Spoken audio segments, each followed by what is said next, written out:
Aujourd'hui, une présentation rapide du dispositif Devoir fait en s'appuyant sur le Vademecum de 2017.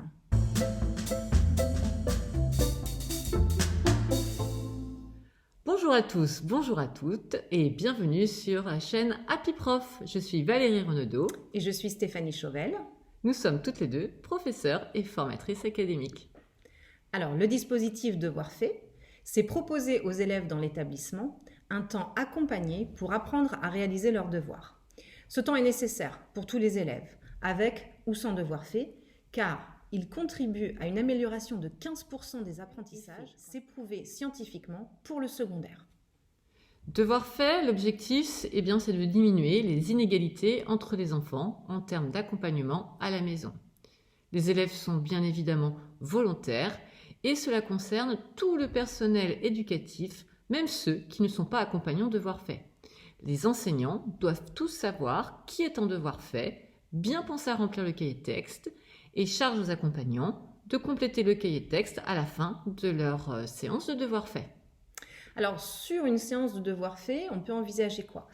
Dans la mesure où il s'agit d'apprendre à réaliser ses devoirs, on va tourner autour de thématiques telles que apprendre à faire des exercices, répéter ses leçons, exercer sa mémoire et son sens de l'analyse, avec toujours en arrière-plan la possibilité d'être aidé en cas de besoin.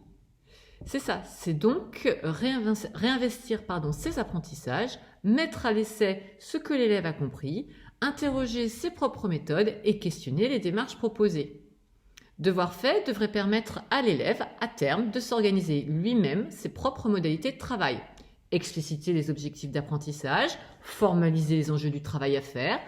Est-ce que je comprends en tant qu'élève ce que j'ai à faire après la lecture de la consigne ? Est-ce que je prends conscience de ma façon de travailler, mémoriser, d'organiser ce que je sais ? Bref, on retourne sur les compétences du domaine du socle, méthodes et outils pour apprendre. Le but ultime, c'est de développer l'autonomie chez nos élèves, c'est-à-dire à terme, être capable de se passer du dispositif. On pensera à utiliser la coopération entre élèves, le tutorat par exemple, ou le travail en petits groupes. Les implications de tout cela. Du côté de l'enseignant, évidemment, cela va amener tout un chacun à se poser des questions quant au travail personnel de l'élève. Quel est le lien entre le travail donné à faire à la maison et le travail qui a été réalisé en classe? Qu'est-ce qu'il permet de consolider? Quelle quantité et quel temps de travail cela représente-t-il et selon quelle périodicité? Ou bien, quels sont les types de tâches que je vais proposer en tant qu'enseignant? Est-ce que ça va être de l'application, de la mémorisation, un exercice de production ou de réinvestissement? Du côté des élèves, la réponse à ces questions doit être claire et doit être donnée aux élèves et à la famille afin que nos objectifs soient explicites. De la même façon, les modalités de travail et le rôle de l'adulte seront explicités. Alors concrètement, c'est quoi? C'est faire quoi? Il y a 3 grands temps. Il y a l'avant-séance devoir fait, pendant la séance devoir fait et l'après-séance devoir fait.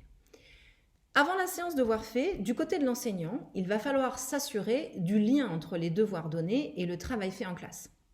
Il va falloir s'assurer en effet que nos attentes sont bien comprises de tous. Il va falloir également vérifier la prise de notes des devoirs dans l'agenda et remplir également le cahier de texte numérique pour l'accompagnant aussi, il faut y penser.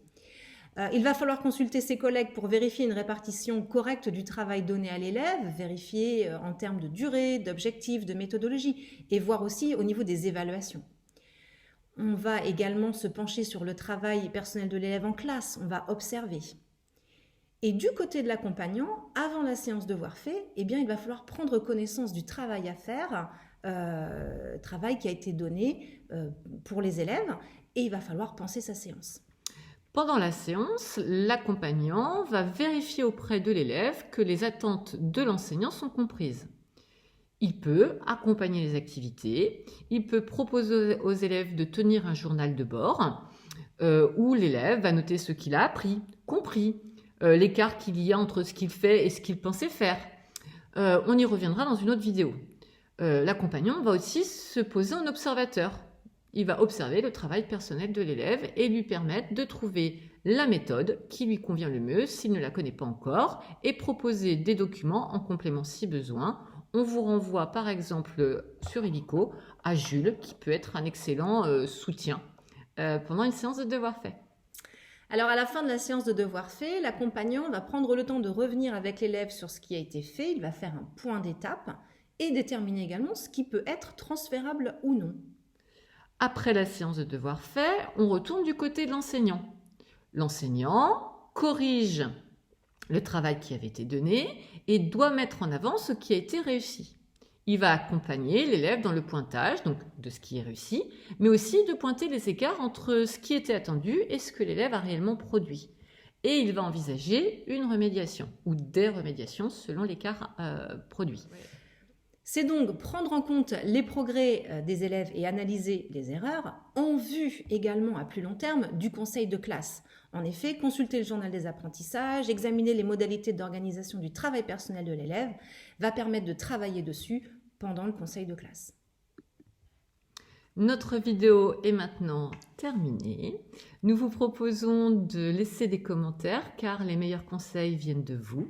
N'oubliez pas de liker si vous le souhaitez, d'activer la cloche si vous voulez recevoir des notifications ou encore de vous abonner à notre chaîne. Merci beaucoup et à très vite sur Happy Prof.